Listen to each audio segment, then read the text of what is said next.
Hello, everyone. Welcome to another episode of the Richard Lewis Show. I am, of course, Richard Lewis, and joining me today is one of the true esports veterans, someone whose veterancy, I think, probably even outstrips my own. Matt Warden Dickens, a Counter-Strike legend, and now obviously a Valorant coach, although finding you at the moment between gigs, which will no doubt be a big part of what we're going to talk about today. But thanks so much for joining me. How's things at the moment? No, thanks for having me, Richard. Big fan of all the different content you're putting out, the Oh, show, thanks, man.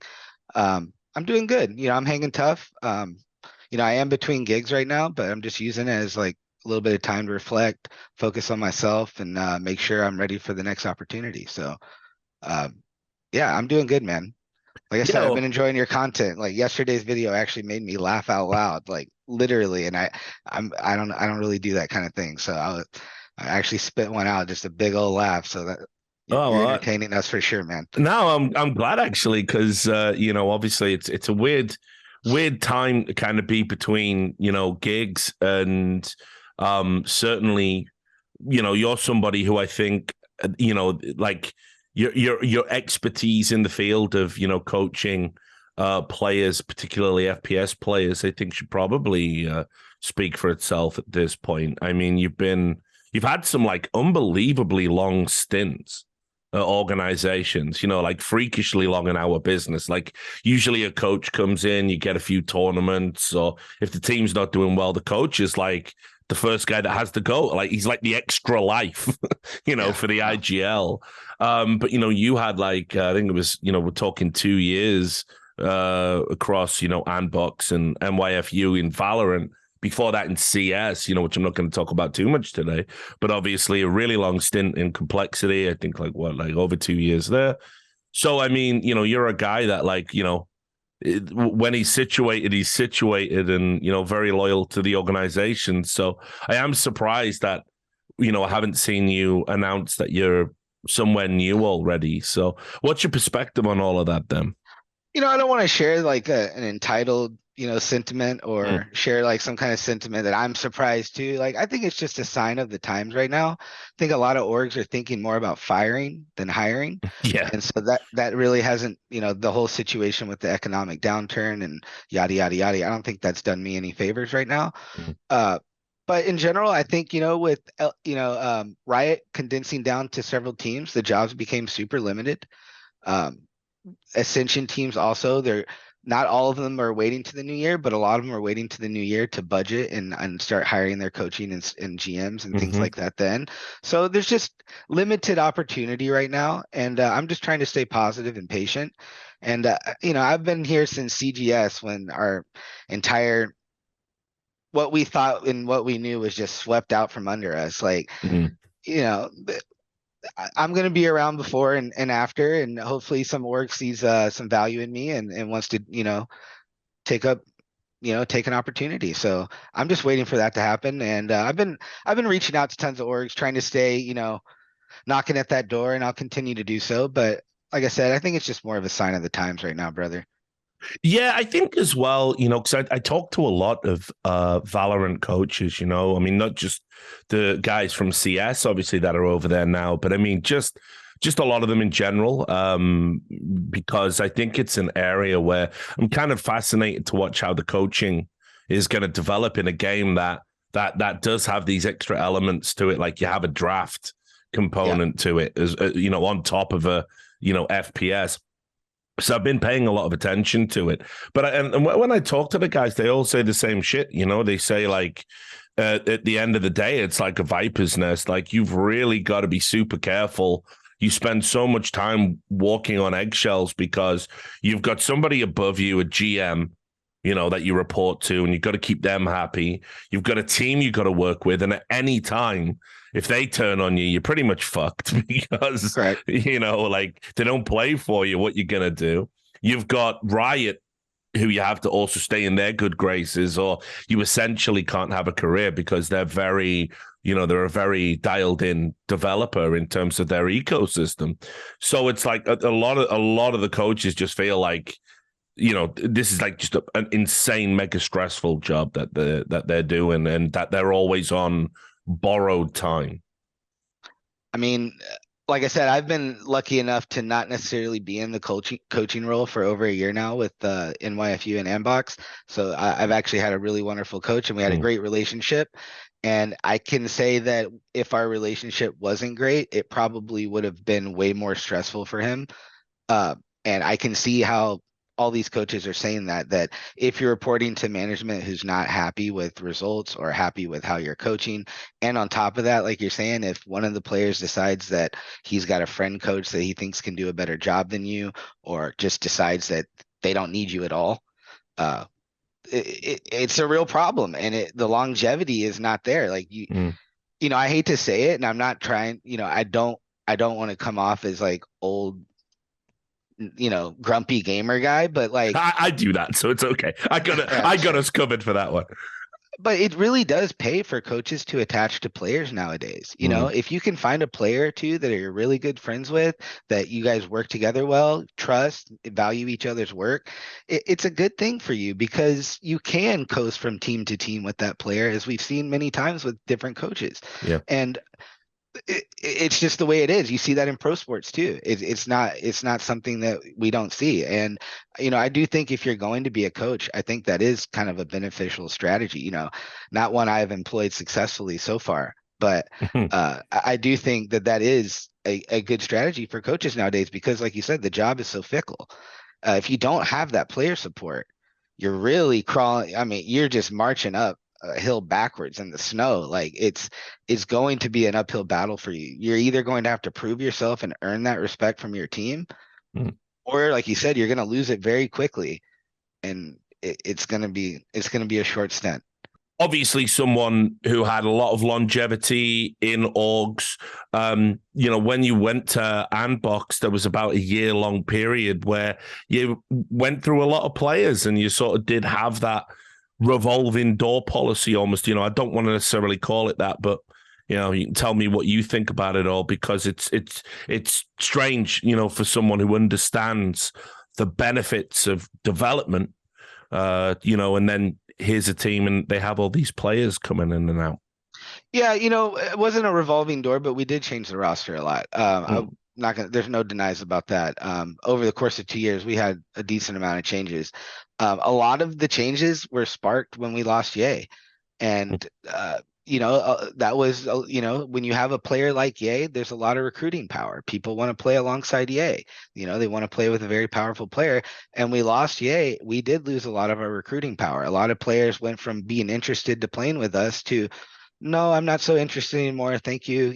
Maybe next time. And that hurt our team. And there's Mm. nothing we can do aside from not sell Ye, not give him what he wants, not let him go to, potentially a better team and opportunity, which he's capitalized on greatly. I'm very happy for Ye.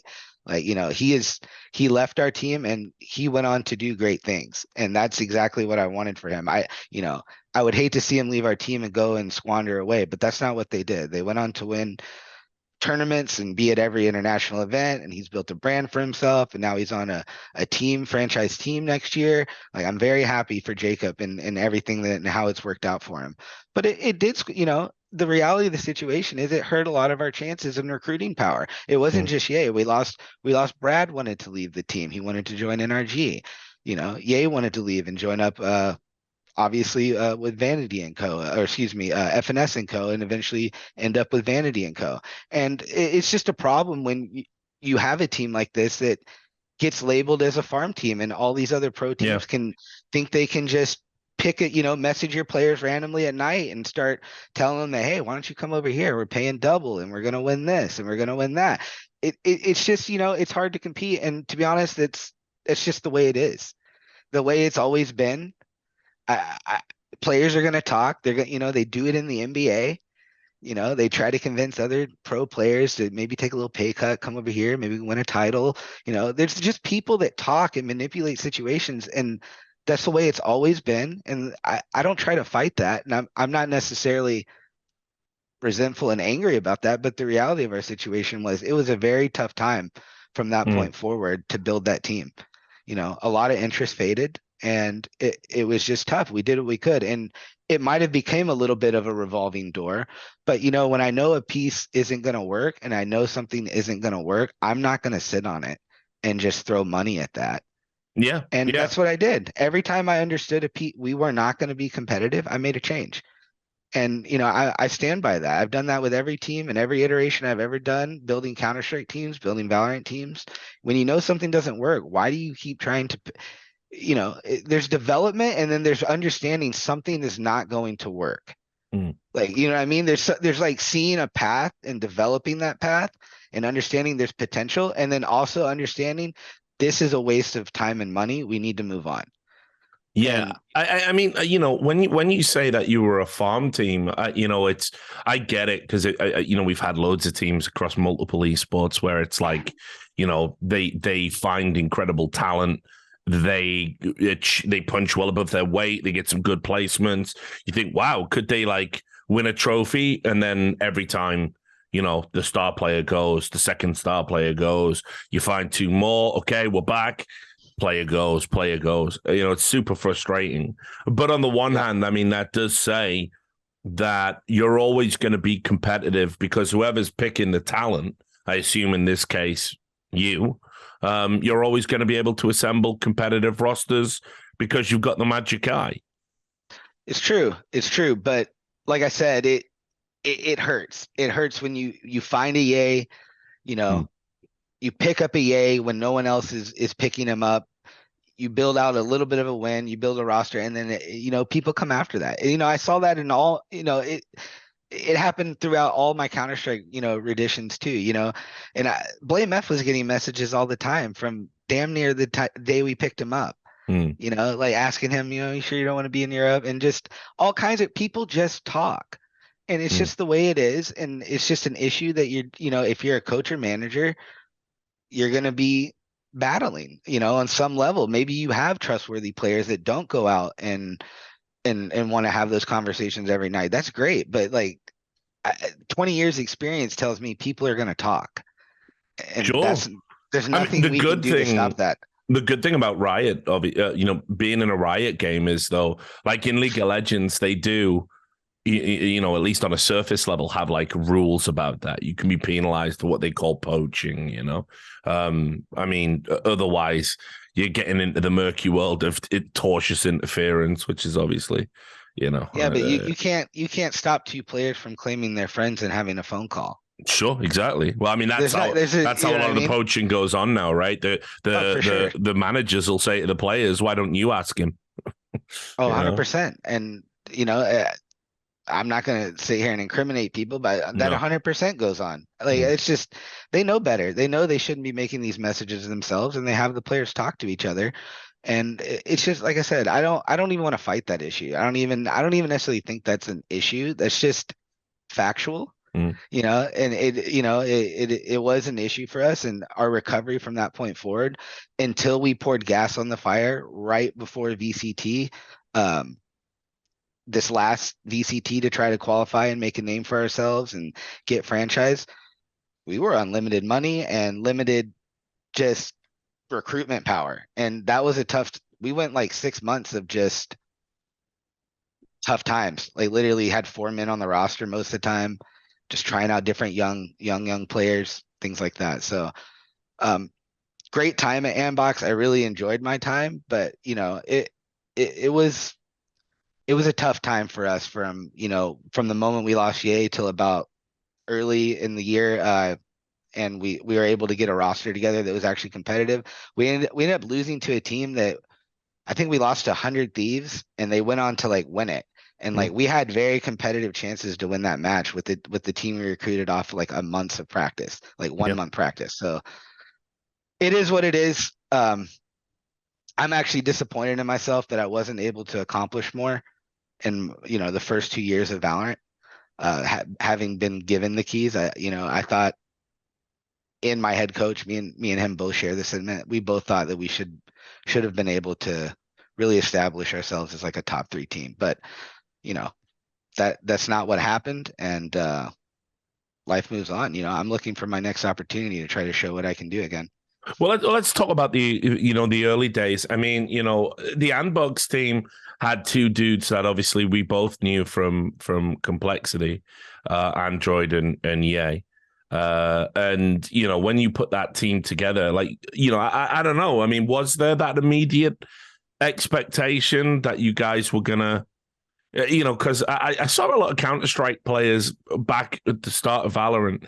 They were really assuming that because we played, the more difficult game, the superior game, whatever it is, that they were just going to go across and it was going to click immediately. And I think they had a little bit of a rude awakening because it's never going to be that easy. It doesn't, esports just doesn't work like that. It was like all the 1.6 guys that thought Source was going to be easy because it's the easier game, and then have legends like Zet make fools of themselves.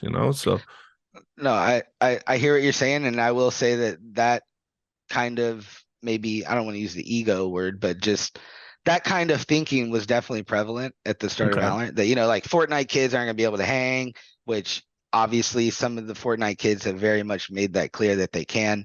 Yep. And just saying, the kind of thinking like that is, if you haven't played a rotation based FPS where you got bomb sites and movement, you're going to be behind. And there were some kids that were behind because of these things, for sure. But in general, I wouldn't say my team necessarily shared that sentiment. Like, we knew we were kind of underdogs. We were playing with players like Seb, Boy, Android, Yay, and like we didn't have necessarily like the most stacked roster on the planet. Like, we knew where we were at and what we were working with. So I don't think we like came in expecting to win. But what did happen was the guys worked hard. We kind of came together and we won a few tournaments early on in our existence, where we, at first we couldn't get out of groups for like 2 weeks of these like lower tournaments. We were just like, what's going on? Like, who are these teams that are beating us? And then things started clicking and we started, not losing ecos, and, we just started actually playing better Valorant. And before we knew it, we won like the Renegades Open tournament to like start the year, where they like invited a bunch of good teams, and we ended up in the finals. I think, I can't remember, I don't want to say it, but maybe against Cloud9 or maybe against Renegades themselves. And we beat like Cloud9 on the way to the finals or something. Like, we did really good, and things started clicking, and before you knew it, there was a lot of people that were interested in Ye, and I don't blame them. Like, that's why I was interested in Ye. He was amazing. He did a lot of work for us, a lot of amazing rounds, and he changes the tempo of a game when you got a player like that. When Ye's in middle, you think twice about peeking. It just changes the mentality of the defense. It changes the mentality of the offense.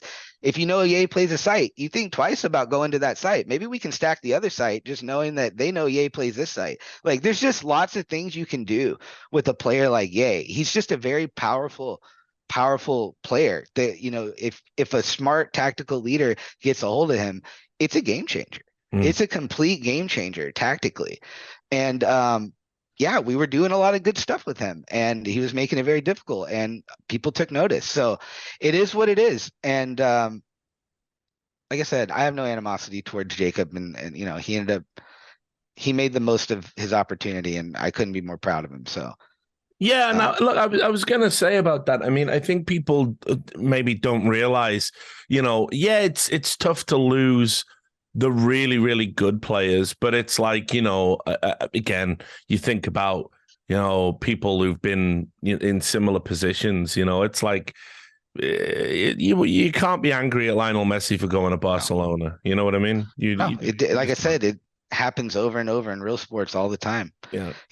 People are gonna take the best opportunity for themselves, and you can't blame them. So it was just a stinger, and I think Ambox, for me, what I learned the most was, it was the first time I had actually hopped in a GM role. I was going to ask about that actually, but yeah, go on. No, I was just going to say, as we transitioned to NYFU, they actually made me a general manager. And before that point, I had been involved in a lot of deals and a lot of things where, maybe I'm telling Jason, like, no, he's not worth that much, or yes, offer more, like, we need this player. So I've been like involved like that, but I had never been the guy that was like actually negotiating. So for me, I would say I got a lot of valuable experience of like actually being the figurehead, talking numbers, discussing negotiating for players. That I got a lot of experience during that NYFU because we actually brought in 4 contract players from 4 different teams Hmm. to build that roster, and I'm actually very proud of putting that together, even though it, for lack of better word, failed miserably in the end. Mm. I'm very proud of orchestrating that deal because it wasn't easy, and bringing those players together with 4 different contracts, 4 different buyouts under a time crunch, that was something that that gave me really good experience, and I'm very happy that I was able to be a part of that. Which I mean, I know the answer to this Yeah, no question, but problem. I'll ask it anyway. Sure. Which role, like, do you prefer? I mean, like, if obviously you're looking for work right now, and I don't want you to rule anything out, but is there one particular role where you like, yeah, I actually, it's better to do it like that? I mean, I do like being a GM. Hmm. It's actually something that I really enjoy. But one thing I will say is I would want to work with an org that wanted a more hands-on GM, meaning like somebody that not necessarily wasn't the head coach, but could have some input if he wanted, and would still be listened to.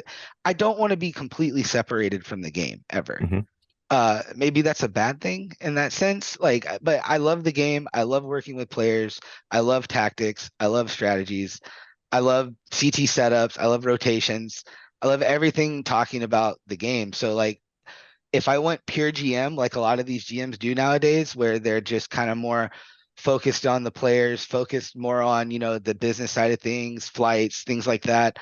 Um, I feel like I would fall, like I have recently, I would fall more out of contact with the players in the game. And I, I don't know if that's like necessarily something I want to do. So any GM role that I'd be looking for, like I want to be more hands-on. I want to be in the practice room, paying attention to how the coach is running his shop, Hmm. watching the players and being more hands-on. That's something that I really enjoy. Yeah. Like I can't see myself not working with players right now, personally. Yeah, look, I dabbled in that for a little bit myself, and I think there's something to be said about the relationship you can kind of forge with someone where you're sort of like you've got this player that's got this talent, and you're just shaving the rough edges off, and you're giving them tools so they can succeed. And there's this reciprocal feedback loop where it's like, okay, that worked, thank you. It's like it's a real profound sort of feeling to help people, achieve their best version of themselves in whatever pursuit it is you're able to mentor them in.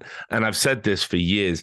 The big deficit in esports is we don't have a lot of good, mature mentors in the space.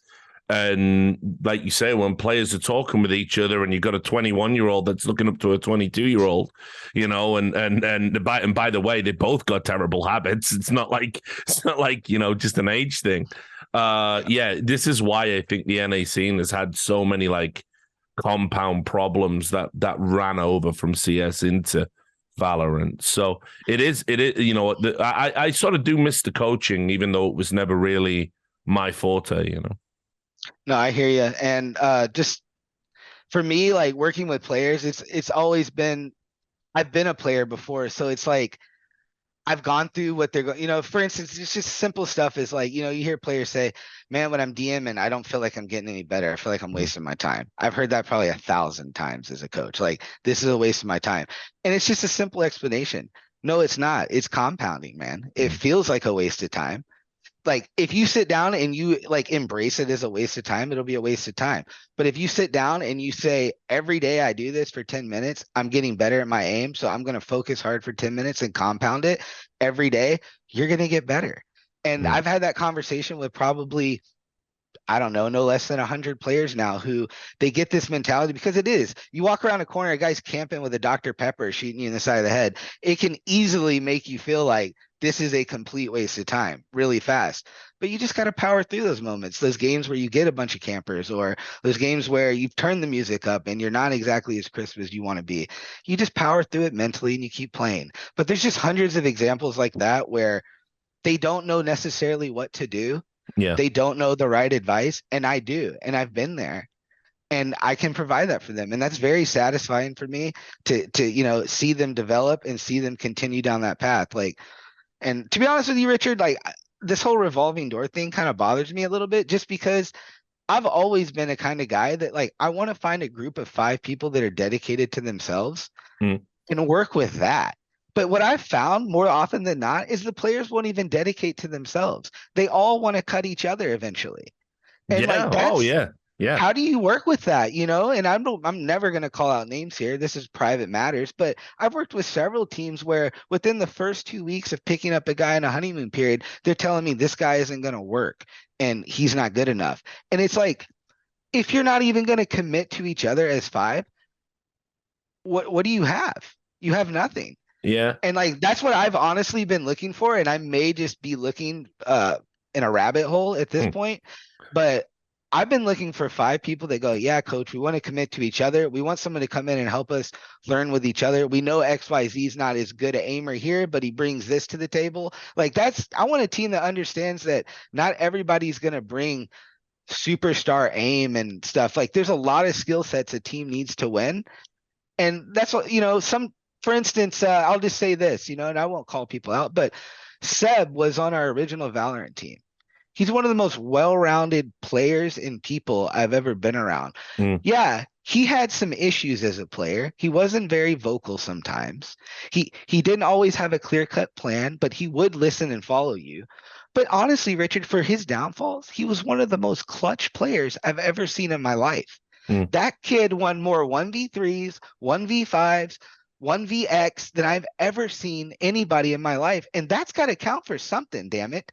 And my whole point is like, we cut him. We Yeah. cut him because players did not think he was good enough to continue forward. And it is what it is, but it's just like, to me, that original roster on Ambox was one of our strongest. But Yeah. I'll take some responsibility too, but I couldn't convince the players to stay together. Yeah, I think this is like what you have to understand, particularly in NA esports. And I know everyone's like, "Wow, Richard always bangs on NA esports." Well, I'll explain why. Because essentially, and I'm talking from the owners down, it's fucking high school. It's high school. So if you're on a team and your team's underperforming because you believe that guy's not pulling his weight. Now, by the way, incredibly subjective because you would be amazed. This is to the fans listening. You'll be amazed. Your favorite player doesn't know as much about the quality of other players as you think that they do. Like I've had Counter-Strike players come up to me and swear blind that a player I know is ass, is statistically ass. Everybody knows his ass is actually secretly the best and just doing something that nobody else can see. And what they really mean is we've got good chemistry. And that's it. That's all they're talking about. But, in the North American esports scene, what happens is, if your team is doing bad and people are giving you shit in the high school cafeteria, then you don't look inward.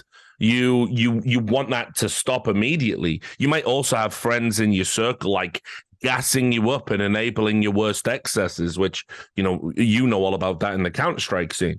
So what ends up happening is I can't commit to this guy. This guy's going to drag me down. This is like being friends with the smelly kid in school. This is like being friends with the nerds. I can't do it. It's going to ruin my social capital. So they cut them the fuck loose, as you say, without even really spending any time to kind of like work together. And it's easier at the start. It's easier to cut them, And that's how they roll. That's just how it is. And I've been in lots of situations as a coach and manager where I don't necessarily agree, but what can you do when you've got an entire team saying they don't want to move forward with a person? And honestly, like I may have misrepresented the Seb. I'm not trying to start any drama on that. Seb's a wonderful guy. That's water under the bridge. But I can tell you right now, there's just been lots of players in my career where it's a tough decision, and it's always on the back. The players come and they want to remove him and they don't want to work through the problems. And it's tough. And I understand one mentality where you feel like somebody's not good enough to continue forward and is holding the team back because, you are only as good as your weakest link. And if you don't think there's IGLs out there that when you have a weak link, they pick on him, there are. I'd be one of them. Like if I identified a player on your team that I thought couldn't hold his site, we'd be hitting that site every time until he showed me he could. And that's a bad situation to be in too. When you feel like a player's not very strong mechanically and he's getting picked on, and you got to move him around and keep him active Yeah. because teams will pick on him. I've been in. Mhm. I've played Counter-Strike into my 30s, and I was that guy at times. I had Flusher run out of Mirage halls on me more times than I ever wanted to admit, because I guarantee you they identified the weak link in the server and Oh they came yeah, after him.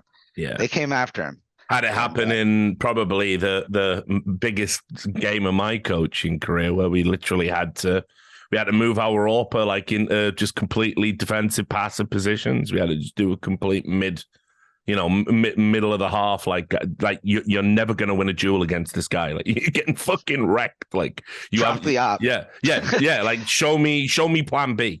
Show me Get what plan behind B the looks door with the like. rifle. Here we Yeah, go. and you know what? It worked, and we ended up winning in overtime. So thank fuck.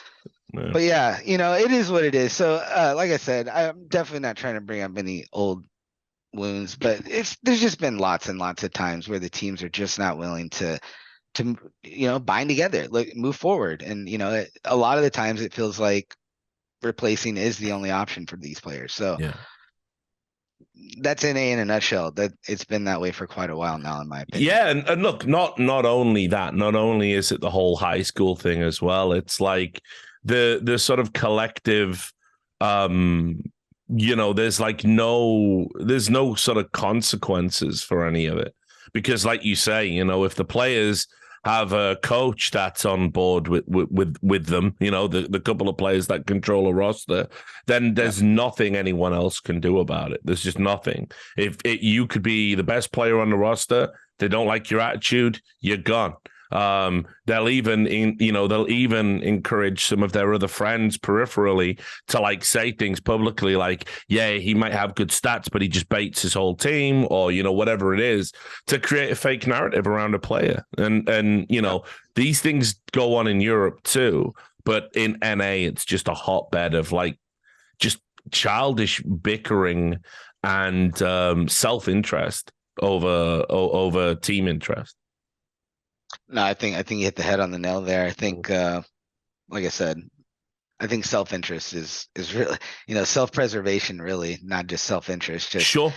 making what I feel like sometimes. And this isn't a knock on anybody really, but what mattered to us back in the day was winning. That we didn't. First of all, there was no money, so even if we wanted the money, there was, we're making like 1,500 a month. So it's like every month you were just thinking about like, do I need to go to school now, or like what am I doing? Like, so there was no money, so we played for fun. But it just feels like so many people are so worried about their next contract, and maybe that's why I don't have one right now, to be honest. Maybe that's my downfall, is maybe I should have been playing the game a little differently. But it just feels like so many people are more worried about how long can I last, and how long can this last, and how long can I keep telling my parents I'm an esport player. And the real focus, if you want to bring glory to NA, is can I find a group of 4 people that are like-minded with me that I want to work hard with, and can we get a fucking trophy? Like that's what everybody should be asking themselves. And it doesn't, like, all the orgs are saying they want a trophy, and they're dedicated to getting a trophy, and it's just all the players are just, in my opinion, not all. That's a very bold statement, but I feel like a lot of the NA players are just going around making sure that their next contract's secure, making sure that everybody likes them, making sure that there's still a little bit of a household brand, and that's just it's not bad. It's just different for me. Like that's just not what was ingrained in me when I first got into esports, and it's just different. Like I said, I don't think these players are bad people. Like I said, I'm struggling to find work right now, and a lot of them are doing quite well. So it's not a bad thing. I think if we want to get back to winning in NA, we need to start focusing on winning. And once these teams are formed, I know they do a good job. I know they have good practices. I know Chet runs a good ship, and Optic runs good strats, and FNS is good. I know once they're settled and they find their teams and stuff, people put in work and they try hard. But for me, there's like a super team to be built in NA, and it's just weird we haven't built it because it's there. Sure. And it's like there. We have like so many good players, and they're just across like so many different teams right now. Yeah, And and obviously as well, I mean, sure, it's a little bit of personalities and politics, if you want to call it that, but obviously money as well. I mean, Valorant accelerated really quickly to a point where salaries and buyouts were, borderline absurd in my opinion for where the esport is in its development stage. We're talking only a few especially years. with how I think, reflecting back, I think a lot of the orgs, if they would have gotten the franchise news Sure. sooner, it would have been a way different looking. I think it kind of caught I know it caught NYXL off guard. I'm not going to speak openly for the management team, but I know for a fact that, they were not expecting it to be like 4 to 6 teams. I think a lot of people expected it to be closer to 8 to 12 to give themselves a lot better shot, which obviously determined how much gas they poured on the fire. Yeah. And yeah, I think that the whole not late, but the whole announcement is about as late as, they held out as long as they could, definitely affected that. So, I mean, it's a smart move by Riot in that sense. Like, they got a lot of orgs to support their game, probably at a level that they wouldn't have. Yeah, for sure. And, not just that as well. I mean, like orgs that were running community cups to sort of demonstrate to Riot, hey, we can be good partners, right? Pick us up, I mean, yeah, it's like, it's classic Riot. Like everything they do is sort of Machiavellian in a way. It's like I've been talking about this for years. It might just look like, oh, that's really cool that they let like Pittsburgh Knights run a cup, but what the average fan doesn't think about is all the tacit implications of that and why that relationship is the way it is. And yeah, people don't really pick up on it, unfortunately. I mean, I'll never I'm not going to ever, speak bad about Riot, to be honest. I think they've made incredible games. I'm not too keen on the politics like, you guys are. And I've Sure. honestly kind of stayed away from stuff like that.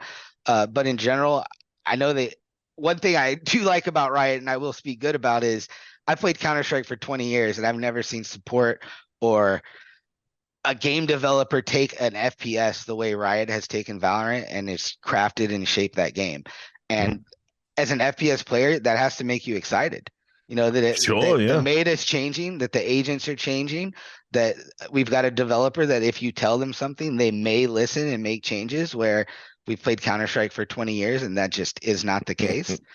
And yeah, I just, it's an exciting time, in my opinion, that you've got a developer so hands-on and so all in with an FPS game. Granted, it's got its own different challenges that come with that. But in general, I'm excited to see a developer so all in on their own game and, actively updating it and actively, being involved in the esport. Yeah. So look, one quick question before we sort of segue into another part, and that was just, we've been talking about, how people get, cut and all the politics and networking aspects of it that go on.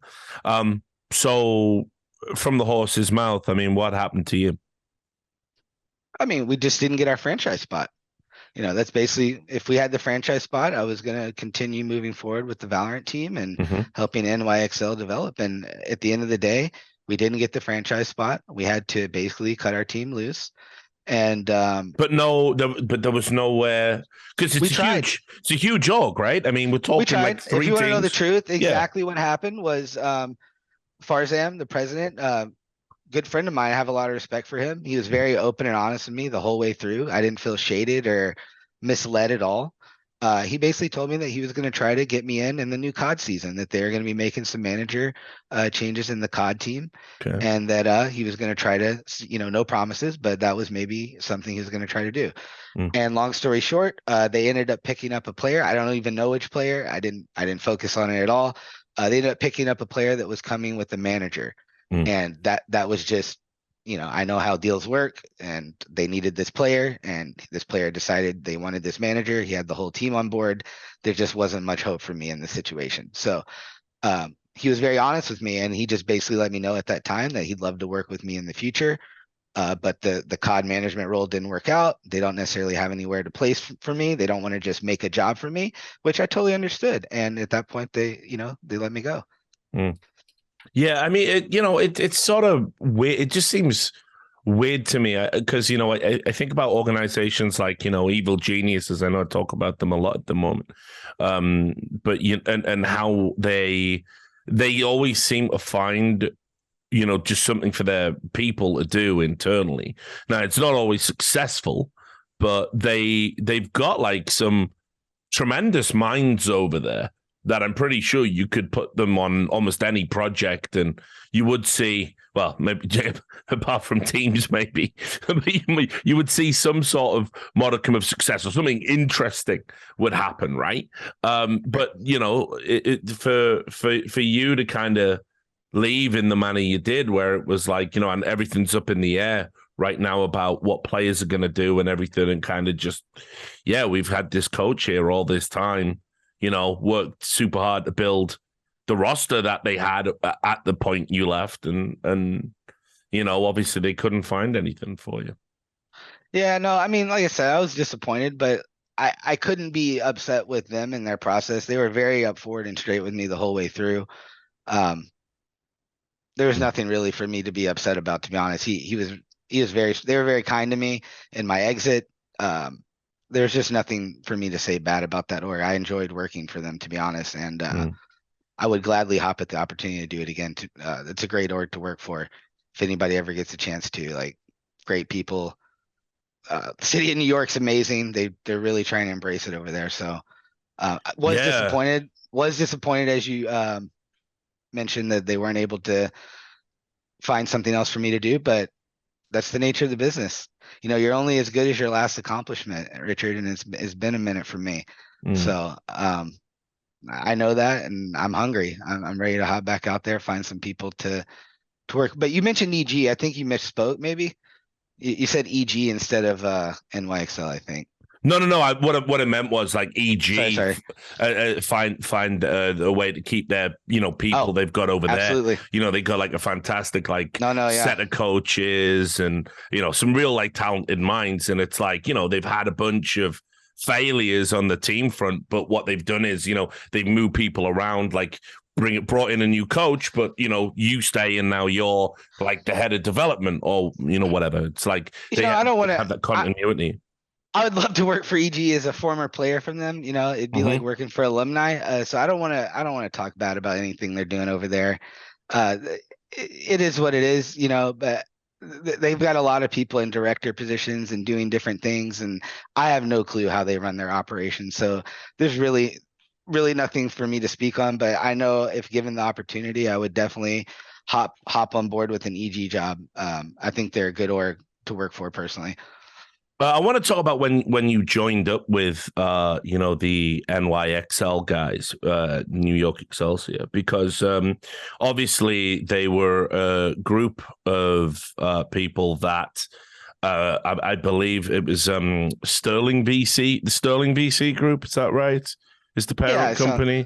Sounds about right. I'm honestly not 100%, but yeah. So obviously there were people that weren't endemic to esports, and they were just people with money.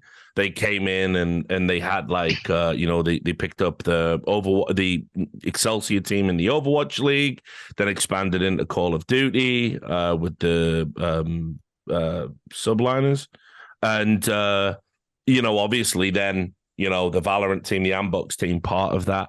And so they did a lot very quickly in a space they weren't familiar in. And of course, it's VC money, which you and I both know. Venture capital is exactly that. It is a venture. We're going on a venture with our capital, and we either get lucky and we strike gold, or we fucking don't, and we'll just pack up the lemonade stand, fuck off, and go and invest in something else. So for me, I would, if I was you, and this is just my mindset, I would have been a little bit like, okay, these guys don't have that expertise. They're moving in 3 games at once. They think Overwatch is kind of like a play, so I would have been apprehensive. What did you make of them kind of at the start, and did you have any of those apprehensions? No, to be honest, I'll speak clearly on Farzam and Rohit. They were the 2 people that I was introduced via Oregon, and they're both brilliant business people, both brilliant leaders of, if you want to know the truth, I really enjoyed working underneath them. They didn't just tell me what to do, they enabled me to do my job, and they were always there to support me, but they didn't tell me how to do my job. Mm. So they were really good people to work for and allow me to gain experience under. Um, I think everybody, I don't want to speak for them, but I think everybody kind of knows Overwatch was a little bit of a boo-boo. Like I said, I don't want to speak for them, but Yeah. they're aware, probably very aware, that probably wasn't what they needed to do. But once again, I'm not speaking for them. We never had conversations about Overwatch. Mm. I just know they're smart people. And if you want to know the truth, what it feels like to me, and once again, I'm not speaking for them, but it feels like they hopped in on the COD train is more of passion because they kind of manage that COD situation, the Yeah. two people. So it felt like that was more their passion. They were really into COD and they knew more about COD, and that, they were in tune with the COD scene. So they do well there, managing their players and things like that, and knowing the scene and what they need. But I do think they definitely needed someone like me and needed some help as they were venturing out to like Valorant and other things like that. But like I said, they're both super smart people. If you want to know the truth, like Farzam, one of the best people I've ever worked for as a nurse, as a gamer, as a manager, anybody. Just like I said, he really enabled me to do my job instead of. I've worked for a lot of different leaders over the years, not just in esports, but as a nurse, in school and things like that. They kind of just tell you what to do, and there's not a lot of learning going on. Mm. And that was not the case here. I actually learned a lot. I was given the reins, and he said, "This is your job. I want you to do it. If you need some help, come to me." But yeah, like I said, I really enjoyed working for him. So y'all, I get it. Y'all might be looking for a little bit of a storyline there that they're incompetent, but I'm here to, No, not at all. I'm here to tell you though, it's actually the opposite. Maybe they made a bad decision hopping in Overwatch. Maybe that's still to be determined. Who knows? But in general, maybe that was a poor decision. But I'm telling you right now, they are far from incompetent over there. It's some of the smartest people I've ever worked for. Yeah, I mean, one of the things that interests me about the groups is that the problem I found now, because you essentially sift, you sort venture capital groups into two types, and you've got the ones that come in and they don't know what failure looks like. And so they come in and they do stupid things and they fail. And they make really dumb decisions. I want to say that oh God, so long ago now, the Infinite Gaming guys that bought Optic and then they were like, okay, we're gonna have an Indian CSGO team, and we certainly won't vet this guy who's got higher stats than Simple while he plays exclusively on a laptop, right? We won't do that. We will sort of secretly try and acquire all of the Overwatch contenders teams in really snaky contracts, and we're going to spend loads of money and rapid expansion and do content and do everything. Okay, fuck it, we're all out of shit. None of it works. And so you have that type, and then you have the other type, increasingly, and that's they don't know what success looks like because they don't understand the fundamentals of esports. So they've actually built something that has value. It doesn't have value in the immediacy. It has value. It's going to have value 5 years from now, 6 years from now, 10 years from now.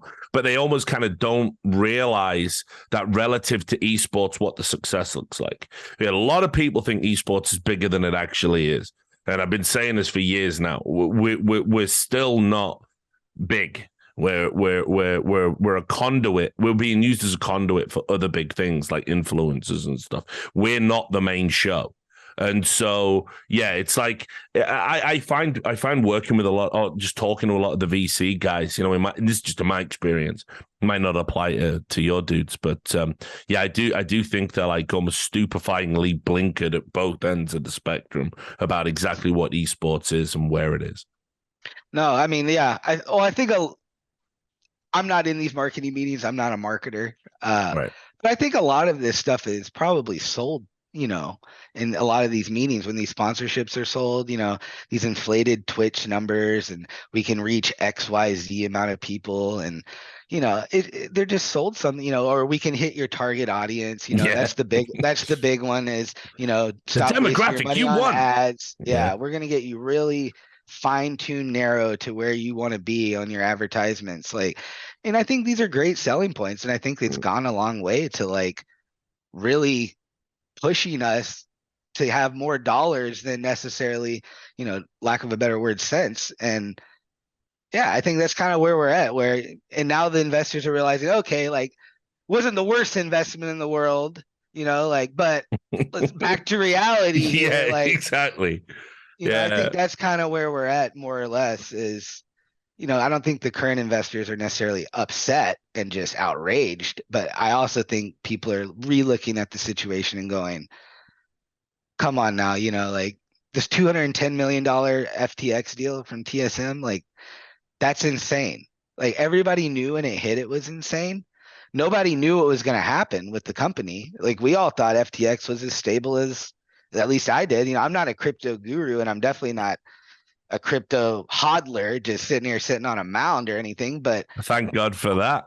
right, I've messed with crypto in my life before, and we most people thought FTX was pretty sound. In Mm. general, that was the consensus, and nobody saw that coming. That was incredible. In fact, I Yeah. think you just put a video out on that. I can't remember Yeah, I where. did. Yeah, about esports taking dirty money, or dubious money, I should say.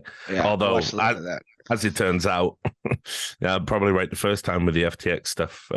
Yeah, But yeah, look, I mean, yeah, there's definitely going to be, I think, a bit of a, you know, the term they use is market correction. Think yeah, like people will, you know, realize like we're throwing way too much money at this for the return we're going to get. And I actually think that's going to be people are going to call that like doom and gloom for esports, but I actually think it'll be a very good time for us. I think it'll mean that expertise will go back to being important. Experience will be a commodity that like just triples in value, you know, overnight. mm, And we're going to go back to looking at competency over popularity, reach, connections, all these other ephemeral things, which are like, you know, they're good when money is raining from the fucking sky because everyone wants to invest. All meaningless when the marketing budget's gone away. yeah. No, I hear you, and it's actually that's nice to hear from my perspective, because Mm. honestly, I've just been more thinking along the lines of I just need to get out there, prove myself, do it again. So it's nice to hear somebody say that, you know, maybe experience is going to triple in value soon I and think things like so. that. So that'd be amazing for me. But in general, uh, I know I need to get back out there. I know I need to reprove myself again. And as a 37-year-old former coach, manager, former GM, former championship in two different versions of Counter-Strike, it's not the most exciting thing, but it's been something that's been sitting on my heart for like 2 or 3 months now, that, you know, you're only as good as your last achievement. Like you have to get back out there. You need to reprove yourself. You need to show everybody what you can do. And I'm ready for that opportunity. So Mm. I'm going to keep seeking, and I'm not going away. I've got my nursing degree still active. You know, I could hop back in nursing at any minute. But no, I love working with players, teams, FPS. I want to be back on that stage at a tournament holding a trophy again. So I'm not going to go away for a little bit. I'm going to sit here and write it out, see if we What can. what do you make then of you know, where Valorant's kind of heading? You know, we've had all these announcements out, got these, you know, new leagues, the new league structure that's all been laid out. You know, which teams are in and are the partner teams and which ones aren't, and obviously a few surprises there. But overall, you know, because you're a CGS survivor. Yeah, exactly. like Survivor. yeah, you and me. It's kind of like, do you look at any of that, and are you a bit worried about it all, or do you think this is a really No, good ecosystem they've constructed? it'll be fine. I mean, you just look at what they've done with LCS. I'm not, and I don't know LCS, and I don't know League of Legends. I'm sure they've had their issues, and I'm sure they're not perfect. But you just look at what they've built with LCS in general. uh, it's gonna be fine. Riot knows what they're doing. They're gonna continue to throw fantastic events that are just eye dropping to be at, mesmerizing to look, to watch. So I'm not concerned about, maybe if some other developer was at the helm or something, maybe you could say that. And once again, I'm not here to act like Riot's perfect or they can do no wrong, but they have a track record of throwing big, good events. And Sure. that's not going to stop. So no worries here.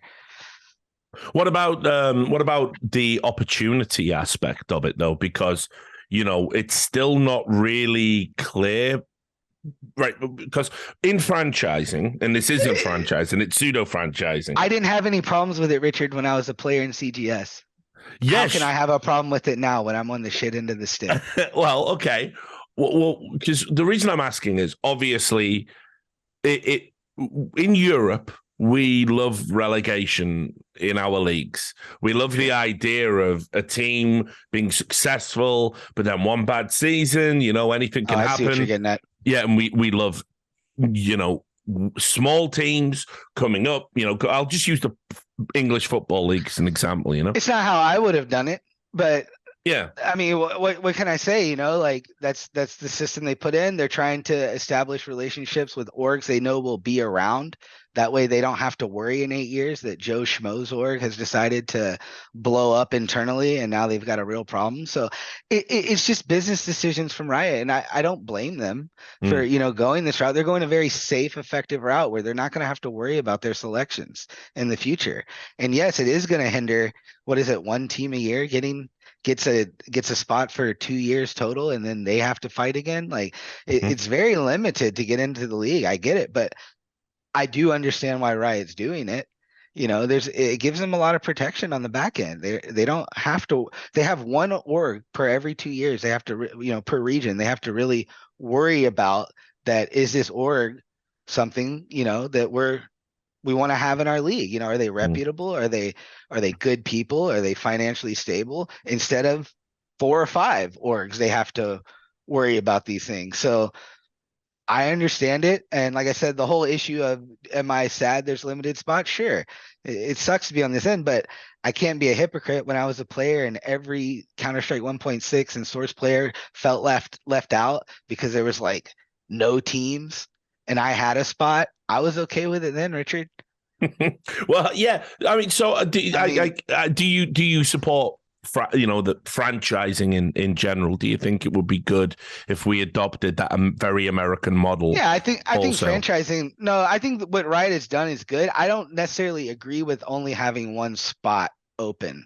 And I think a lot of people share my sentiment, especially people on the outside looking in, Ascension players, things like that. I think we all share the same sentiment that one team's a little, weak sauce. We'd like to see a little more move up involvement, but that's the rule. That's, they want Valorant to be around for 20 years. It's just getting started out. It's year 1. I know they have plans for, I think, through like year 3 or something, year 4 or 5. I don't remember. They have some plans written out though but it's still early. Yeah. Nothing's set in stone, and this is how they've decided they want to progress their game forward. And if you want to play Valorant, you got to be okay with it. It's just is the way it is. And like I said, it's not how I necessarily would have done it, but I'm sure they have intelligent reasons for why they're doing what they're doing. So let's let me ask, where would you most like to be situated? Because I think, obviously, like, you can cast a wide net and there's a lot of interesting things going on right now in Valorant. Like, sure, obviously, maybe the obvious answer is, you go into one of the partnered teams and, that'd be great because you're immediately, coaching at the highest level. But I think in that tier 2, a lot of aspirants, especially some of the big names that didn't get brought in, right? I mean, there was some surprise names left out. Or not only that, you've got game changers to think about now as well. where you've got Absolutely. this burgeoning women's game that's happening, particularly in Valorant, as part of a wider movement in esports. And obviously, all of these areas are areas where expertise is valuable, right? So, is there any kind of project that excites you a little bit?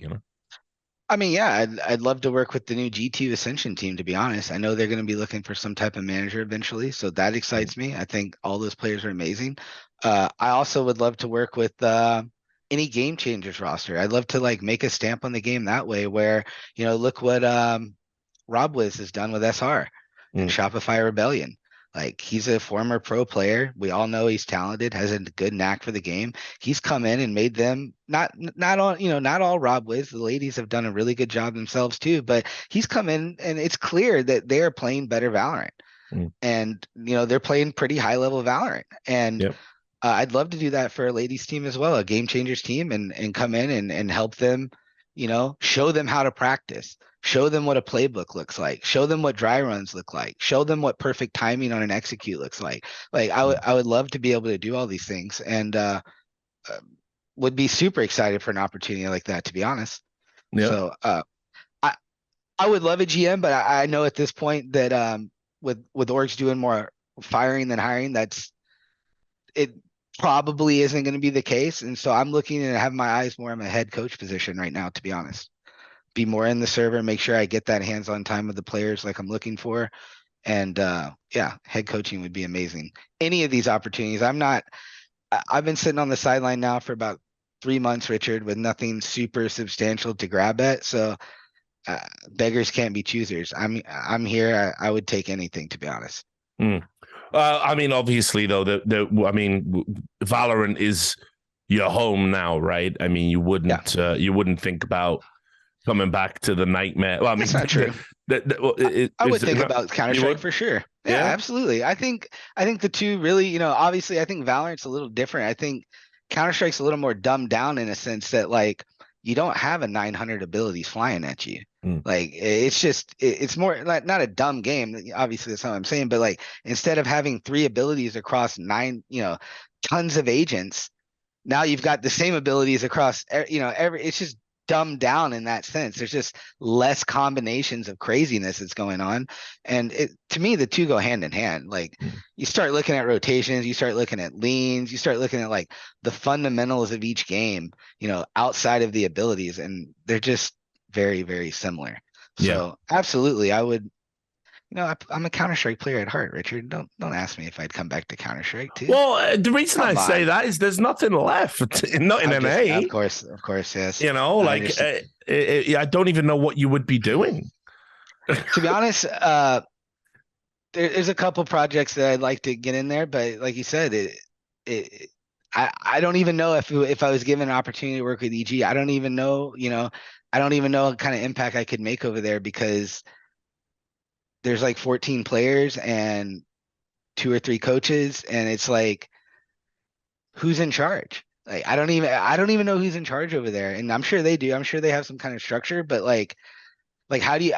That'd be a scary team to come into, but I would love to work with those guys and try to rebuild that team, to be honest, because as we all know, there's just a ton of talent over there, and we don't. From the outside looking in, it's very hard to understand why they aren't doing better than they are, and it does. It's one of those where it's like it's the Theseus's ship analogy. It's just that they've constantly changed parts of the team to the point where it no longer has any identity of its original conception, and so it's just become like. But who is actively over there working to rebuild that identity, though? Oh, I think it is. It's Valens, right? Is the guy Is that the guy they hired? I don't know. I think he's in charge of the whole thing, but I know that teams have like coaches too. So I'm just like somebody needs to be over there steering that ship and like getting everybody motivated, and it's just too much talent. And I heard, I think from your video, maybe it was somebody else's video, somewhat of what they may be getting paid, and maybe that's just rumors, but it's like, man, that's wild if that's actually the case. Yeah, I mean, he's called Director of Athletics is his official That's title. what I mean. Yeah, That's what I'm saying. Like, I don't know if mm, he's working with them daily, but he may be. I'm yeah, honestly not sure. I know they have a coach as well. yeah, yeah. And Maybe each one or two each of one them. of the teams, I think, has a coach. Yeah. So I'm not sure. So yeah, I mean, like what would most likely end up happening is kind of, let's assume there wasn't any of the big two or three left. It's like, I don't know. It's like there's just not a lot going on in NA anymore. It's like it's really desolate. I Uh, agree, and yeah. I think that's kind of sad, but Mm. it is what I would love to work with Complexity again, but we've kind of separated ways, and I'm not sure that's an opportunity that I'll be able to re-explore. But that team too, I've worked for that org for so many years, and it just breaks my heart to just see like I don't even want to. This isn't a bad mouth, but everything's just stagnant. Yeah. It's just stagnant, and when you work on a project so hard and invest in it, your heart and soul, you never want to see it go that direction. So it is what it is. But yeah, I'd love to work on Counter-Strike, but as you stated, there's just not many opportunities, and the ones that are there just maybe don't make so much sense right now. Mm. So back to Valorant, and one of the things that we didn't talk about was individual players. Like we talked a little bit about Yay, so probably don't need to revisit that. But I wanted to ask you a few like kind of coaching oriented questions with Sure. players in mind. So who was out of all the players you coached across Andbox and NYFU, who was your favorite player to work with out of all of the players that they had? That's a tough one. Mm. Um, just to work with that I enjoyed the day to day with and enjoyed being around and general demeanor. It had to be Yeah, Seb. Seb, yeah. just a great guy. Hmm. Hard worker, always showed up with a good attitude, always showed up willing to learn and listen, always showed up willing to make things that even he didn't necessarily agree with work and listen. And Hmm. like I said, just a general pleasure to be around. Hmm.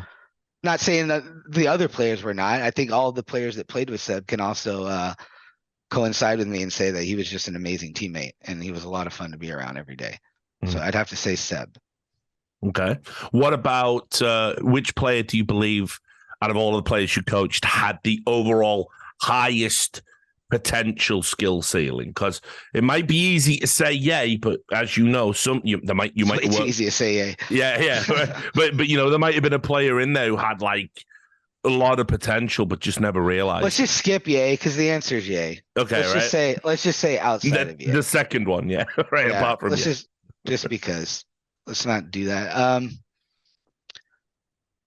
I'll give two answers, and one will be in the Valorant timeframe, and one will be in the CS timeframe that I want to mention. Uh, so I guess in the Valorant timeframe,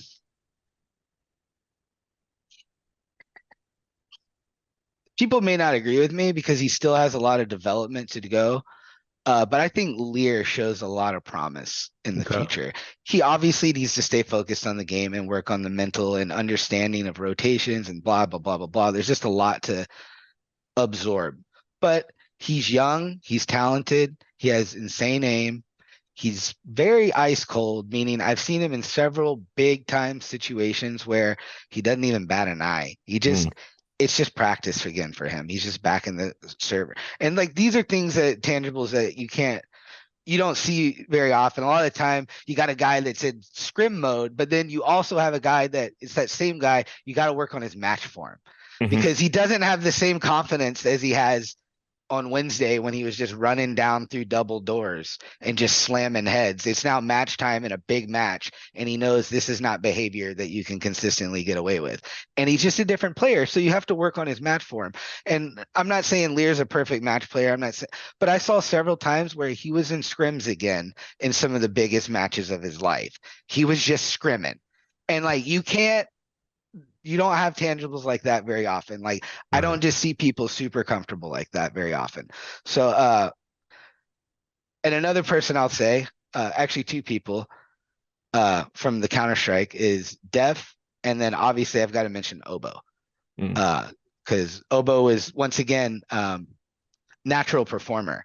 Mm. Uh, it was like, where's the stage with this kid? You know what I mean? Like, it wasn't like, ooh, I got a match later. Like, let me get focused. It was like, show me the stage, give me the mouse, put me in the 1v2, please. Like, he was begging for it. He wanted it. And like, you don't, like I said, you don't always find these young talents with such skill that are begging for the opportunity. You know, a lot of the time they veer away from it, or they kind of shy into it, or he was different. He wanted every chance he got to show the world how good he was. And I really appreciated that about Obo. And Def, honestly, he's just more of a cerebral player. And I just super proud of the fact that, you know, I didn't identify him. A player on my team, Sanks, did, but I took a close look at him after Sanks brought his stats to me way back. It's like 8 years ago or something stupid. And he was like, hey, I got this guy I found on ESEA Europe. He's either cheating or he's insane. That's how Def was presented to me. And he showed me his ESEA pug stats, and they were very good. They were very inflated, and we tried him out. And the rest is history. He came over and played for Cole for a very long time, and now he's going to have a successful career playing Valorant on Sentinel and wherever he wants to play. He's a brilliant, smart player, and that's been one of my greatest finds. You know, I won't take full credit. You know, it goes to Sanks for bringing up his stats, but you know, we flew him over, and I worked with him and I developed him a little bit. And obviously he didn't need a ton of development. He was already rock solid, but you know, I taught him what I knew about the game, and I think he absorbed it, and he's a hell of a player now. And anybody that plays against Def squad, they should be not, you know, obviously I'm not trying to, but like, you need to be in tune. This guy he's good. And there's a reason why XSET was successful. There's a reason why all the teams that he played for so far have had some, you know, even Dignitas initially had some moderate success. So yeah, you guys got to keep an eye out for him. And honestly, I'll just say it right here. I don't care. We had a chance at Anbox to potentially sign Def, and we didn't. And I'll just flat out say that it wasn't locked in for sure. It's not like anything like that, but he was considering us, and I let the players sway me against it because they didn't want to bring him in for, you know, and I won't say which players, blah, blah, blah, blah, blah, but for one reason or another, they didn't want him. And I can honestly say that was a huge mistake that changed the path of where that team was going. And yeah, we should have picked him up. I should have just told them no. I should have figured that situation out, whatever I needed to do. Instead, I kind of was swayed by players, and I will openly and honestly admit right now, big mistake we made. Big mistake. But I mean, you have those as you go. Like, that's not the sure. It will not be the last. I think it was, again, this is way back in the day. The one that always sticks out to me as the missed opportunity was when Complexity thought they'd signed the StarCraft 2 player Stefano. They thought they'd done the deal. I think he was on a French org called Millennium. And then it turned out that because of his age or something, he hadn't gone through the right legal channels, and so the contract was essentially voided. And then a little bit later, Evil Genius has got him. So, jeez, yeah, you know, it's crazy. You always have one that gets away. I think like one. I can share this now. Old story from Cole and 3D. It's been enough years that I think my double jeopardy. Yeah, statute of limitations are out. Right. He's the wrong term. But anyways, long story short, we were going through some roster changes. Both teams were not happy with where we were. It was going into the CGS era, and we were making some moves. And long story short, I told him this already, but this is my biggest regret as a player, was we ended up cutting Corey Dodd Trip out of the team. He ended up playing in CGS with the Chicago Chimera, so it's not like he got left out of the CGS experience, but we ended up cutting him out of the team for we thought we needed a new IGL, and the way it was working was we were going to pick up Method from 3D, and Method said the only way he's joining is if he comes with Rambo. And we were like, well, what the fuck are we going to do now? Well, long story short, we decided that we were going to cut Sunman and Trip and replace them. Well, at the end of the day, I think Mikey and both of them signed their contract. We had contracts in hand, and then Mikey just backed. I think, you know, I can't speak, and I don't want to speak on it. I don't want to get in trouble, but I think Torbil made him an offer he couldn't refuse. And Mikey just backed out after he signed the contract. Right. And like, at that point, what do? You've got a signed contract, but you also have a player saying, I don't want to join your team anymore. So it's like, we obviously just nullified the contract. We were lucky enough that Ron was unhappy with 3D and how the team direction was going, that he was ready to hop on with us. We ended up getting Zet. But the long story short is we had already cut Trip. After you have a signed contract, what's the next step? You cut the players. So we had already cut Trip, and he's already just like obviously upset and didn't expect it, and he's already been cut.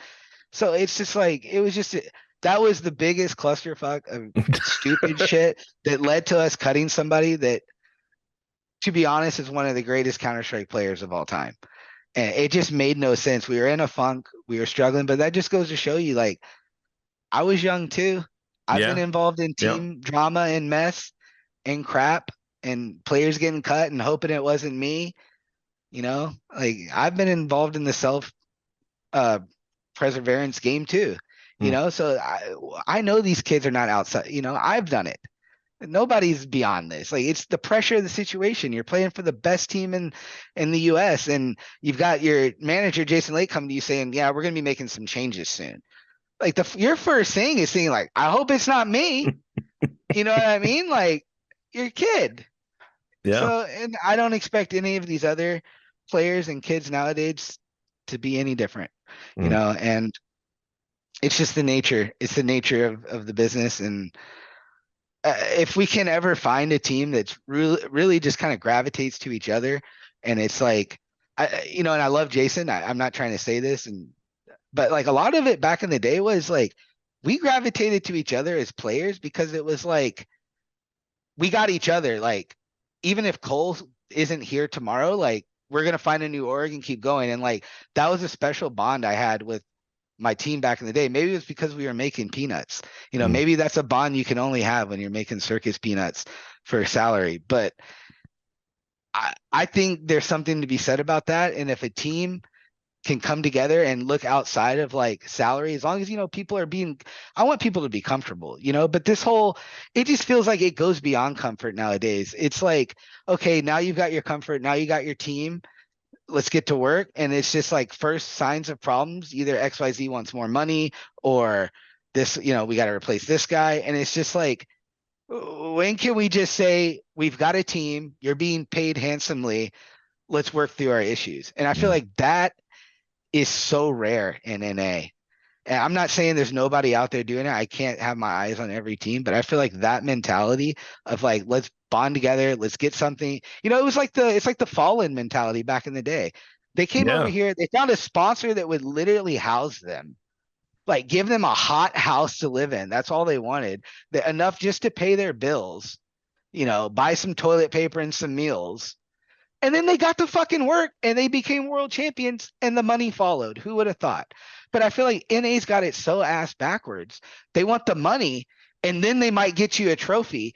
And it's like, it's so confusing nowadays to me, to be honest, that, I get it, but at the same time, it's like, it's ass backwards for sure.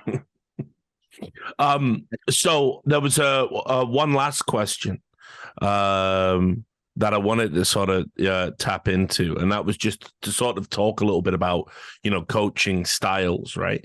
Because coaches, they keep their cards pretty close to their chest for obvious reasons. You don't want to give away trade secrets or give any, specific examples. So I guess a way to ask the question is out of all of the GMs you've worked under, coaches you worked under as a player, coaches that GMs that is there anybody is there anybody you've modeled yourself a little bit after? I worked for Jason Lake for so long. It'd be hard for me to say that he hasn't had an impact or an influence on my management or coaching style. Right. That would just be pure lies. So I would say if anybody in the esports industry has impacted me in a management type way, it would be Jason for sure. And as far as a coach, he wasn't really our coach back in the day, but he managed us under EG. So he didn't really get involved back in the day, we didn't have anybody involved with server side stuff. Like it's just the coaching wasn't there yet. We had managers that roamed with the teams that kind of kept us fed and bought plane tickets, and they were like a friend of the team, but we didn't really have in-game coaches. So, but one guy I will say that traveled with me, taught me a little bit about life, taught me about esports and stuff is Sir Scoots. Like I would say for sure he had an impact on me. So And you sort of assimilated that because I did the same thing. Like Jason Lake was the first guy that I ever saw where I was like, oh, okay, it sort of is all right to treat this like a sport. Like I used to be a bit of a jock, I guess, one way of putting it. And, when I first started reporting on this stuff, I was like, I wasn't treating it like a sport. I was treating it like a subculture I was observing. gotcha. Like skateboarders or X Games. Yeah, or exactly. like Yes, exactly. Like you guys are like, you've got your own little niche, you're outsiders, and you do something weird and unique. And that was the hallmark, all the reporting I'd done before I got into games reporting. I went around Britain with a traveling freak show. People who like set themselves on fire or push needles through their face, and do all shit like that. And I was writing about them for a while. It didn't prepare me for esports. I'll tell you. You kind of made it a little what do they call it, lateral transfer? Yeah, exactly. Yeah, exactly. Been a lateral movement. But anyway, so but when I saw Jason Lake for the first time, saw him getting like he's there, very impressive, big dude, shirt, tie, with the red tie, behind his team, like shouting, I was like, oh, okay, like he's a grown ass man, he's a grown ass man, and he's this invested. So it's okay for you to be invested. And I when I was a coach, I was doing a Jason Lake impersonation, really. No, I hear you. I mean, honestly, it was a wild time. I still look back at those videos sometimes where he's got his red tie and he's fired up, kicking the chairs, and he's huddled over the referee decision, trying to figure out, what the call is on the round. And it was a wild time. It's the time that I'm thankful for, and cool part about my situation, I tell my wife this all the time, is those videos are going to be on YouTube forever. Like I can always just pull that stuff up, and it's like I get to relive it. And honestly, it's hard for me. I think I wrote this in a tweet a long time ago. It's hard for me to watch any of those videos and not have some kind of emotion. Mm-hmm. It really is. I'll never be able to watch like Redemption or ISC 2005 and just be like stern face, I don't, maybe I'm just an emotional person in general, but it just always sparks something inside of me, and I love it. I don't sit there and revisit those videos all the time, but when I do, it's amazing. It's amazing. I have that record there for me to relive those moments, and yeah, I'm very thankful for those years with Jason. Very thankful for even the years in Complexity. I was with them for 6 years after nursing, and I got to see them build that facility and take on the Cowboys, and just thankful for all that time with them for sure. So, look, I always end these by sort of asking, what you're going to be doing next. I guess in your case, that's kind of me being an asshole. Yeah, right. No, it's okay. No problem. So, but yeah, I mean, obviously you're going to be still tossing your hat in the ring for all these other jobs and everything. So, 100%. Yeah. I'm not going away. Like I said, what can I do? Economic downturn, less jobs, games pulling into franchise. It just seems like a nice swirl storm, and I'm just going to ride the storm out, Richard. I've been here since I'm 17 and I'm 37 now.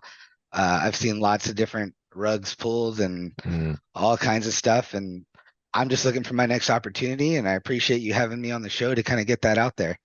Yeah, well, I'll put it all down in the description. Where to get in touch with you. Your details will be all up on the screen. We always do that. Sounds very good like that. But look, man, it's good to catch up. I like one of the bits of content I want to make before I get out of esports and do something else, which everyone says, like, oh, he's always saying he's going to retire. Yeah, I'm in a fucking abusive relationship. Pity me, right? Like, pity me. I can't walk away. Esports kicks the shit out of me, and I always come back. I can change it.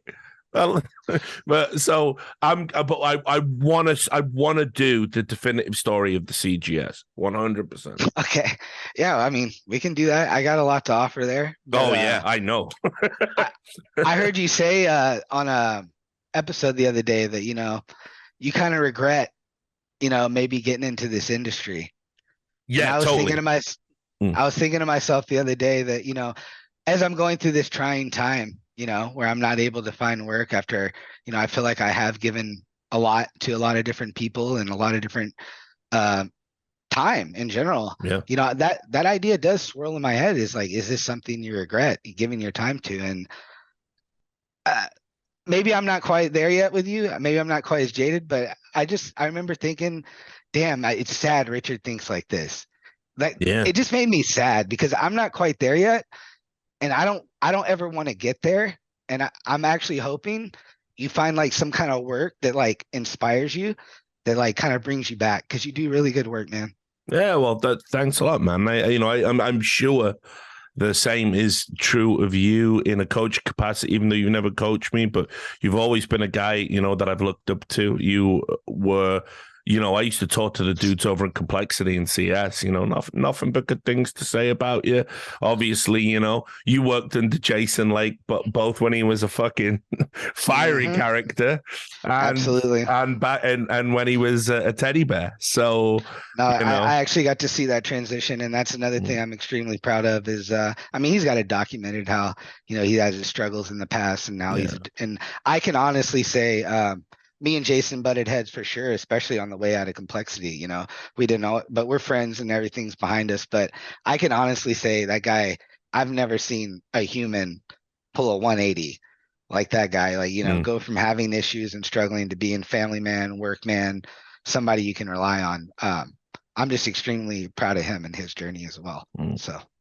Well, look, man. So yeah, we'll do it again. We'll do it again as soon as I get round to the great CGS retrospective. Me and you will sit down and we'll pour a bourbon and we'll I'll tell you how we drank rooms of Mountain Dew that were just stacked to the ceiling. They were trying to give us diabetes, man. I'm telling you. Crazy. I remember. No, but the crazy thing with that is, let's see, I'm never going to end the show now. But the crazy thing with that is somebody told me that the Mountain Dew sponsorship wasn't even like official or anything.